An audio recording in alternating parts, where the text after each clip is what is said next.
प्रभु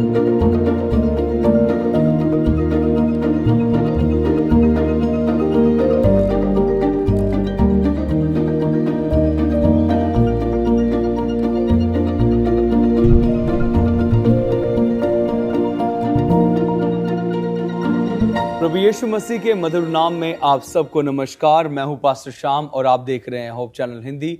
और साथ ही आप देख रहे हैं एक ऐसा कार्यक्रम जिसके अंदर हम अध्ययन कर रहे हैं भविष्यवाणियों की पुस्तक का, और जिसमें से हमारी जो अध्ययन की पुस्तक है वो है दानियल की पुस्तक।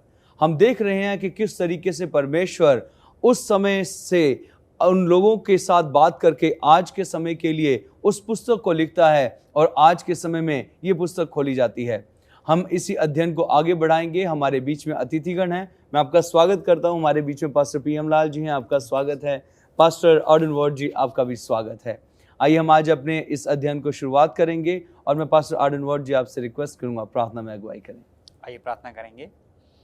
धन्यवाद देते हैं पिता परमेश्वर। प्रभु जी, एक बार फिर से आपने ये मौका दिया है, ये अवसर दिया है प्रभु जी, ताकि हम आपके वचनों में मनन चिंतन करने वाले हो सकते हैं प्रभु जी।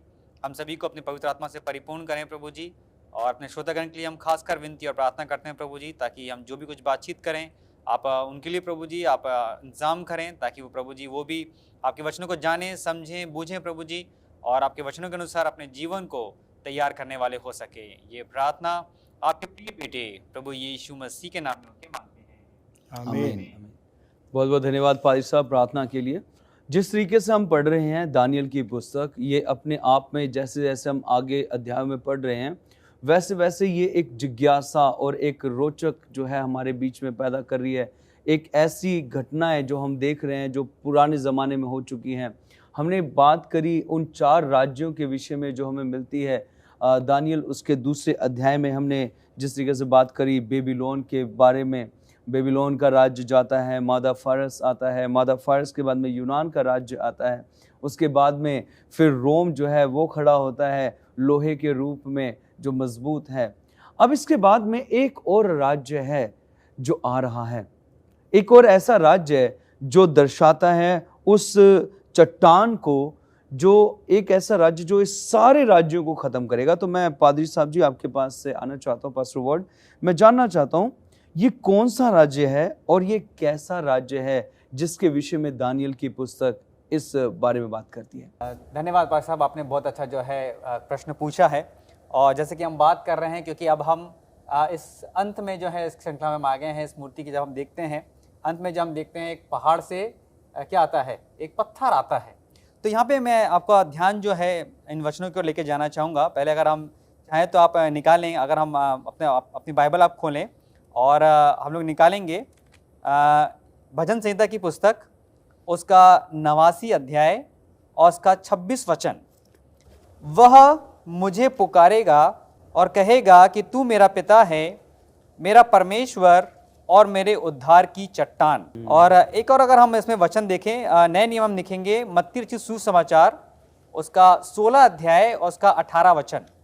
यहाँ से इस प्रकार कहता है, और मैं भी तुझसे कहता हूं कि तू पथरस है जी, और मैं इस पत्थर पर अपनी कलीसिया बनाऊंगा और अधोलोक के फाटक उस पर प्रबल ना होंगे। और आखिरी में हम एक और वचन में आपके पास लेके जाना चाहूंगा, जो कि हम निकालेंगे पहला कुरिन्थियों की पुस्तक, जो कि हमारा बहुत खास और अहम इस प्रश्न से रिलेटेड है। पहला कुरिन्थियों उसका 10वां अध्याय उसका 4था वचन।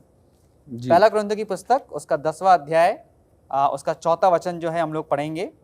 यहाँ पे इस प्रकार से कहता है, और सब ने एक ही आत्मिक जल पिया, क्योंकि वे उस आत्मिक चट्टान से पीते थे जो उनके साथ साथ चलती थी, और वह चट्टान मसीही था।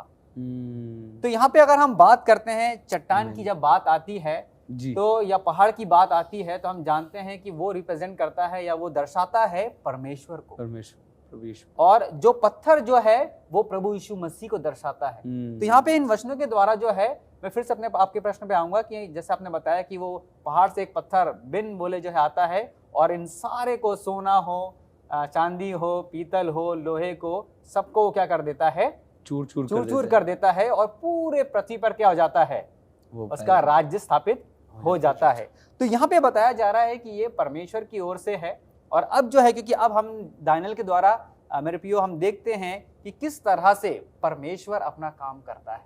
बिल्कुल। और अब जो है यहाँ पे परमेश्वर अपना राज्य जो है वो स्थापित करना चाहता है, जो कि सत्य का राज है। और वहां पे ना दुख होगा, ना तकलीफ होगी, ना परेशानी होगी। और यहाँ पे अगर हम एक चीज में और आपको लेके जाना चाहूंगा, अगर हम दानियेल की पुस्तक में जो है हम उसको पढ़ते हैं, अगर आप निकाले दानियेल 2 उसका 44 और 45 जो है इसका प्रूफ देता है या इसको पूरा करता है। यहाँ पे कहता है दानियेल अध्याय 2 उसका 44 और 45, उन राजाओं के दिनों में स्वर्ग का परमेश्वर एक ऐसा राज्य उदय करेगा जो अनंत काल तक ना टूटेगा, आमीन, और ना वह किसी दूसरी जाति के हाथ में किया जाएगा, वरन वह उन सब राज्यों को चूर चूर करेगा और उनका अंत कर डालेगा, और वह सदा स्थिर रहेगा। आमीन। जैसा तूने देखा कि एक पत्थर किसी के हाथ के बिन खोदे पहाड़ में से उखड़ा और उसने लोहे,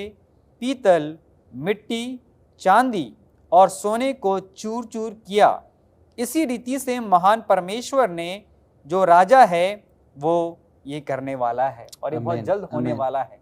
तो मेरे प्रियो यहाँ पे हम साफ साफ देखते हैं, पादी साहब जो आपने प्रश्न पूछा कि ये पहाड़ क्या है, ये चट्टान क्या है और वे पत्थर क्या है, तो हम देखते हैं कि ये पहाड़ जो है वो परमेश्वर है, वो परमेश्वर को रिप्रेजेंट करता है या परमेश्वर को दर्शाता है, और ये चट्टान जो है प्रभु यीशु मसीह को बताता है, और उसका राज्य बहुत जल्दी इस पूरे पृथ्वी पर फैलने वाला है। आमीन, आमीन। ये है एक बहुत खास भविष्यवाणी जो हमें मिलती है दानियेल की इस अध्याय में, कि राजाओं के बाद एक महाराजा इस सृष्टि का कर्ता अपने राज्य को स्थापित करने आ रहा है। बहुत बहुत धन्यवाद पास्टर जी इन विचारों के लिए। प्रिय दर्शकों, आप कहीं मत जाइएगा, हमारा अध्ययन यूं ही चलता रहेगा। मिलते हैं आपसे एक छोटे से ब्रेक के बाद।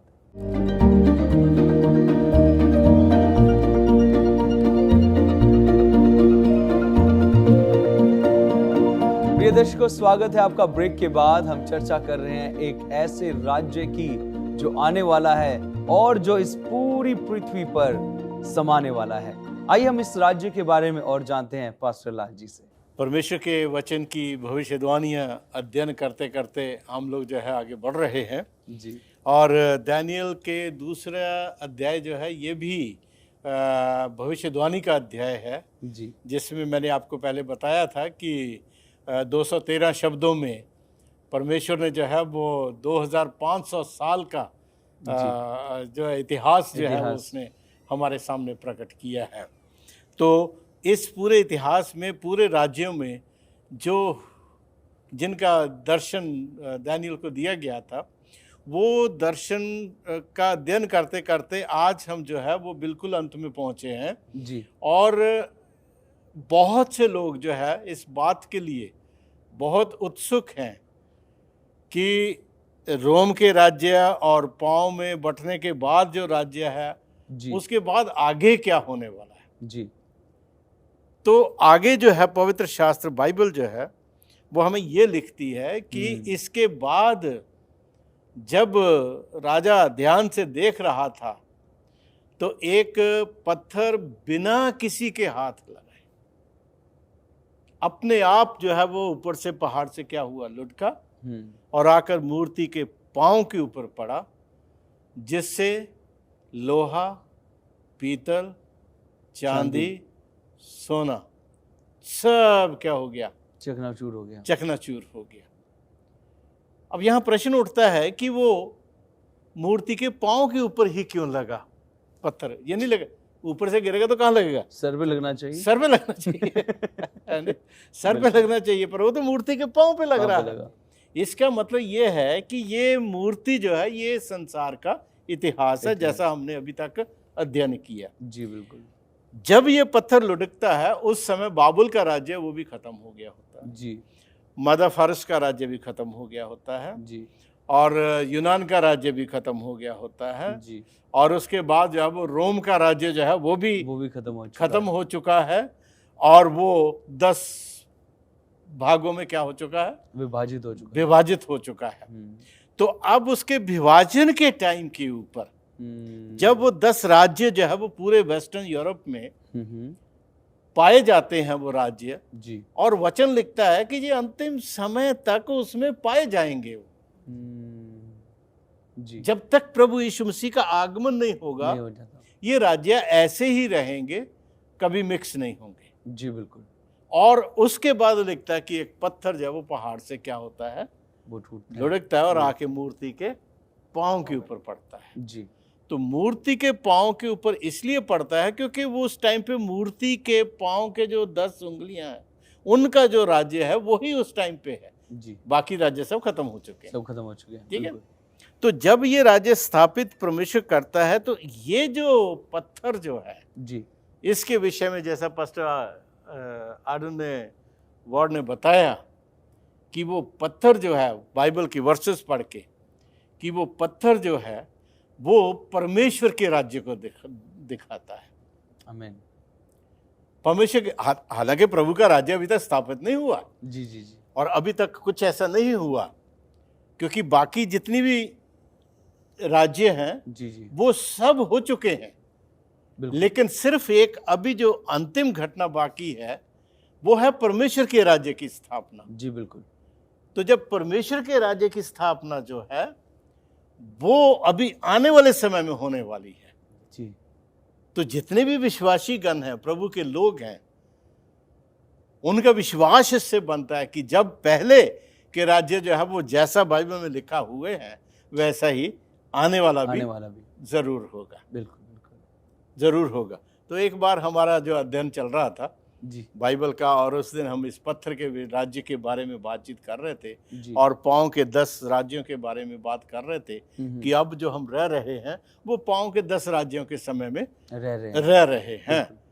तो वाइफ जो है घर जाकर अपने हस्बैंड से कहती हनी, ये कितनी अच्छी बात है कि बाबुल का राज्य चला गया, मादा फारस का चला गया, यूनान का चला गया, लोहे का भी चला गया, और अब हम बिल्कुल अंतिम समय में रह रहे हैं, और हमारी उम्मीद और हमारी आशा जो है वो बहुत जल्द पूरी होने वाली है। आमीन आमीन। प्रभु यीशु मसीह का राज्य बहुत जल्दी स्थापित होने वाला है। तो प्रिय भाई बहनों, जितने भी हैं हम सब, हमें इस बात का ध्यान रखना चाहिए कि हम संसार के बिल्कुल अंत में पहुंच चुके हैं, और हम उस पुस्तक का अध्ययन कर रहे हैं जो इस संसार की अंतिम घटनाओं की पुस्तक है, जानकारी देता है। बिल्कुल, कि अंतिम समय में इस दुनिया में क्या होने वाला है। बिल्कुल। इसलिए ये बहुत ही आवश्यक है कि हम अपने विश्वास को बढ़ाएं, जी पवित्र शास्त्र को पढ़ें, जी खासकर भविष्यवाणियों का अध्ययन करें, जी जो हमारी माइलस्टोन है, जो हमारा जो है वो क्या कहना चाहिए, मार्गदर्शन है हमारा। बिल्कुल बिल्कुल। हमें बता रही है हम कितना पास में पहुंच चुके हैं। जी तो दानियल 2 अध्याय की मूरत जो है, सर से राज्य शुरू होते हैं और अभी पाँव में पहुंच गए हैं, और हम बिल्कुल अंतिम समय में रह रहे हैं। बिल्कुल बिल्कुल बिल्कुल। ये हमारे लिए खुशी की बात है, आमीन, प्रसन्नता की बात है। आमीन। प्रभु यीशु मसीह ने कहा था, मैं जाता हूं तुम्हारे लिए जगह तैयार करने के लिए, फिर आऊंगा तुम्हें अपने साथ ले जाऊंगा, ताकि जहां मैं रहूंगा तुम भी रह सको। आमीन। यूहन्ना उसका जो है वो 14वें अध्याय उसके पहले, दूसरे, तीसरे वचन में ये लिखा है। जी जी। तो वो राज्य बहुत जल्द स्थापित होने वाला है। जी। प्रभु यीशु मसीह बहुत जल्द बादलों के ऊपर आने वाले हैं, और हमारी आशा जो है बहुत जल्द पूरी होने वाली है। और जब हमारी आशा पूरी होगी, बिल्कुल, ये पाप में संसार खत्म होगा, बिल्कुल, और हम प्रभु यीशु मसीह के साथ उस अनंत राज्य में राज्य करेंगे, जो उसने अपना बहुमूल्य लहू क्रूस के ऊपर बहाकर हम सब के लिए उसने तैयार किया है। इसलिए उसके ऊपर, उसके उस राज्य के ऊपर, उस बड़े पत्थर के ऊपर, जो बहुत जल्द जो है वो क्या होने वाला, पहाड़ से लुढ़कने वाला है। बिल्कुल। आइए हम उसके ऊपर अपना ध्यान लगाए रखें, अपना फोकस इधर उधर ना बदले जी, क्योंकि जब फोकस इधर उधर बदलता है वो भटक जाता है। बिल्कुल, बिल्कुल। इसलिए प्रभु ने हमको चुना और बुलाया है कि हम इन भविष्यवाणियों की गहराइयों को जानते हुए हम ये महसूस कर लें कि अब हमारा छुटकारा होने वाला है, बहुत जल्दी होने वाला है, बहुत निकट। बिल्कुल बिल्कुल। बहुत बहुत धन्यवाद पास्टर जी, इन अच्छे विचारों के लिए। जैसे आपने बताया कि हमारा ध्यान भटकना नहीं चाहिए, और शायद ये भविष्यवाणियों को देने का परमेश्वर का यही एक कारण था कि अंत के दिनों में जो जी रहे हैं उनका ध्यान ना भटके। और वचन भी कहता है, धन्य है वो जो इन भविष्यवाणियों को पढ़ते हैं, समझते हैं, सुनते हैं, क्योंकि हम सब जो हैं उस भविष्यवाणियों के ऊपर जब चिंतन मनन करते हैं तो हम सब अनंत जीवन के लिए तैयार होते हैं। बहुत बहुत धन्यवाद पास्टर जी इन विचारों के लिए। प्रिय दर्शकों, आप कहीं मत जाइएगा, हमारे विचार यूं ही चलते रहेंगे। मिलते हैं आपसे एक ब्रेक के बाद।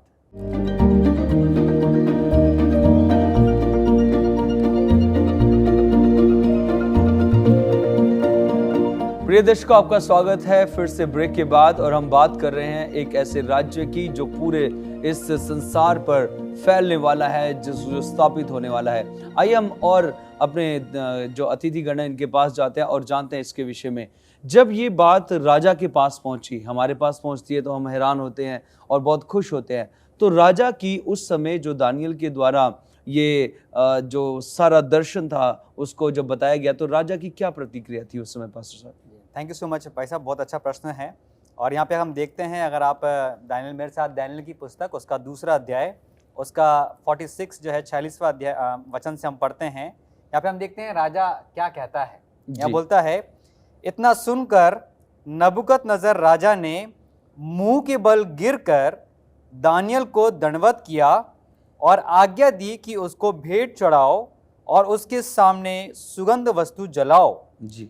फिर राजा ने दानियल से कहा, सच तो यह है कि तुम लोगों का परमेश्वर सब ईश्वरों का ईश्वर, राजाओं का राजा और भेदों का खोलने वाला है। आमीन।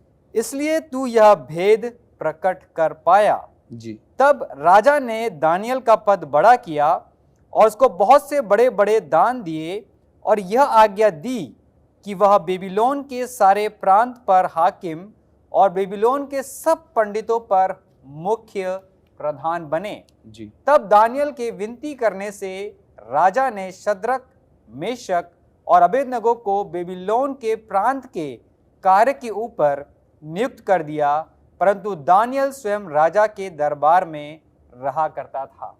तो ये जो इसका आपका इसका उत्तर जो है हम देखते हैं, उस समय भी जो है नबूकदनेस्सर राजा जो है वो दानियल के सामने नहीं बल्कि परमेश्वर के सामने दंडवत कर रहा है जी। और वो ये मान रहा है कि इनका परमेश्वर ही जो है वो सच्चा ईश्वर है। इस परमेश्वर को छोड़ के ऐसा और कोई ईश्वर नहीं है, क्योंकि हम देखते हैं यहाँ पे हम देखते हैं क्योंकि वो क्यों बोलता है, क्योंकि वो मन की बात है ना। यहाँ पे अगर वचन में जो हम कहता है, क्योंकि हमें वो फिर से मैं वचन पढ़ना चाहूंगा 47 में जो कहता है, फिर राजा ने दानियल से कहा, सच तो यह है कि तुम लोगों का परमेश्वर सब ईश्वरों का ईश्वर, राजाओं का राजा और भेदों का खोलने वाला है। आमीन।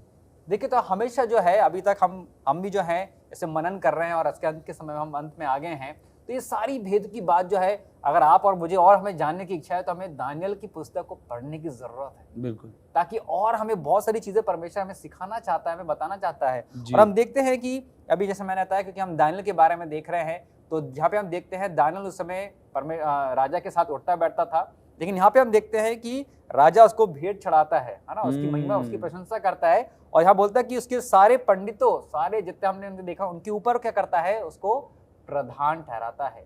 तो अगर हम अपने जीवित परमेश्वर की महिमा करते हैं, उसकी उपासना करते हैं, तो वो हमें भी आज इस समय में जो है प्रधान ऊपर एक पोस्ट में जो है वो बिठा लेगा। तो क्योंकि उससे हमारी नहीं, क्योंकि हम देखते हैं दानियल ने कभी अपनी महिमा नहीं करी, बिल्कुल, उसने हमेशा परमेश्वर की महिमा करी। इसी कारण से परमेश्वर, जब हम परमेश्वर की महिमा करते हैं तो परमेश्वर हमें ऊंचे ऊंचे स्थानों पे लेके चलता है। उसी तरह से जिस तरह से उसने दानियल को लेके गए। जी, बहुत बहुत धन्यवाद पास्टर जी। पास्टर जी, आप कहते हैं इस पे? बड़ा अच्छा विचार जो है वो पास्टर बोर्ड ने बताया है। जो अन्य जाति लोग होते थे, ये लोग क्या है, ज़्यादातर ह्यूमन वर्शिप करते थे जी, इंसानों की आराधना करते थे और इंसानों को ईश्वर मानते थे। ये तो दानियल का जो है इतने भेद खोलना और ये बताना जी सबूत के साथ राजा के लिए एक बहुत बड़ी बात थी। राजा के लिए बहुत बड़ी बात थी ये। इसलिए यहाँ राजा की सबसे बड़ी जो प्रतिक्रिया हमें दिखाई देती है वो ये देती है कि वो अपने लोगों से कहता है, अपने मंत्रियों से, कहता है कि इसको भेंट चढ़ाओ भाई। भेंट किसको चढ़ाई जाती है? ईश्वर को, जो पूजनीय है, जो पूजनीय है। बिल्कुल, है ना? तो उसको भेंट चढ़ाने के लिए वो कहता है, और कहता है उसके सामने सुगंधित वस्तुएं जलाओ। उसकी इसका मतलब क्या है? वर्शिप, उसकी आराधना करो इसकी, भाई ये ही ईश्वर है। बिल्कुल। तब वो इस बात को मान लेता है। लेकिन दानियल ने अपने आप को उस रूप में कभी भी प्रकट नहीं किया। उसने हमेशा स्वर्ग के परमेश्वर के नाम को उसने ऊपर उठाया, और उसने कहा कि स्वर्ग में एक प्रभु है। जी जी, है नहीं, मैं नहीं, तेरे तंत्री मंत्री कसदी नहीं, स्वर्ग में एक प्रभु है। बिल्कुल बिल्कुल, जिसने ये सत्य को हमारे ऊपर प्रकट किया है। वो भी इसलिए नहीं कि मैं जानना चाहता हूं, जी जी जी, इसलिए क्योंकि परमेश्वर चाहता है राजा कि तू ये जान ले कि तेरे राज्य के बाद और भी बहुत से राज्य उठने वाले हैं। बिल्कुल बिल्कुल। उसकी यही सबसे बड़ी प्रतिक्रिया थी, परेशानी थी राजा की, बेचैनी थी कि मेरे मरने के बाद मेरे राज्य का क्या होगा। तो दूसरा अध्याय जो दानियल का है, इसका कंक्लूजन हमें इस बात में मिलता है कि वो परमेश्वर की उस महान योजना में, जो दुनिया के इतिहास की योजना प्रभु की है, उसमें परमेश्वर चाहता था कि नबूकदनेस्सर अपने आप को उसके अंदर फिट करे, लेकिन उसने अपने आप को फिट नहीं किया। ये हम आगे जाके सीखेंगे। लेकिन अभी तक हम ये देखते हैं कि यहाँ आकर वो पूरे तरीके से इस बात को मान लेता है कि स्वर्ग के परमेश्वर के अलावा कोई ऐसा ईश्वर नहीं है जो संसार के ऐसे भेदों को प्रकट कर सके। वो सिर्फ यरूशलेम का परमेश्वर है। ये एक संघर्ष है, एक जदोजहद है जो भलाई और बुराई के बीच में चल रही। दानियल की पुस्तक जो है, ये एक कंट्रोवर्सी है बिटवीन इविल एंड गुड।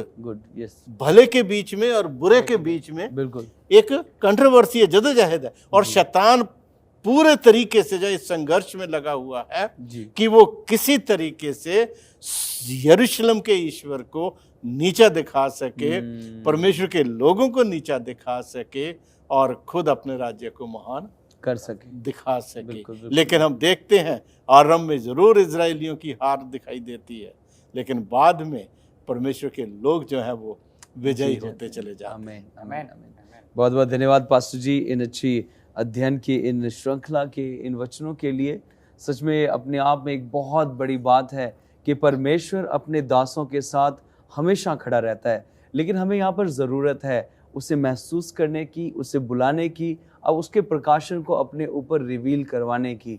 तभी दानियल की तरह परमेश्वर हमें भी अपनी बड़ी योजना के लिए इस्तेमाल करेगा। मैं धन्यवादित हूँ पाल साहब आपका कि आप हमारे स्टूडियो में आए। धन्यवादित हूँ पास्टर वर्ड आपका भी कि आप हमारे स्टूडियो में आए। और मैं धन्यवादित हूँ दर्शकों आपका भी, क्योंकि आपने इन अध्ययनों को बड़े ध्यान से सुन रहे हैं। हमारी ये जो श्रृंखला है अध्ययनों की, चलती रहेगी। आप कहीं मत जाइएगा, हमारे साथ बने रहेगा। आइए हम इस अध्ययन को अंत में करेंगे प्रार्थना के साथ। हमारे महान पिता, हम आपका धन्यवादित हैं इस अच्छे अध्याय के लिए, जिसमें हम सीखते हैं कि प्रभु हम तुझ में किस तरीके से मजबूत हो सकते हैं। आज के इस दिन पर अपनी आशीष देना और हमें अपने ज्ञान से भरना, प्रभु यीशु के नाम से मांगते हैं, आमीन। प्रिय दर्शकों, आपसे मिलते हैं हम एक नए अध्याय में। तब तक आप सबको जय मसीह।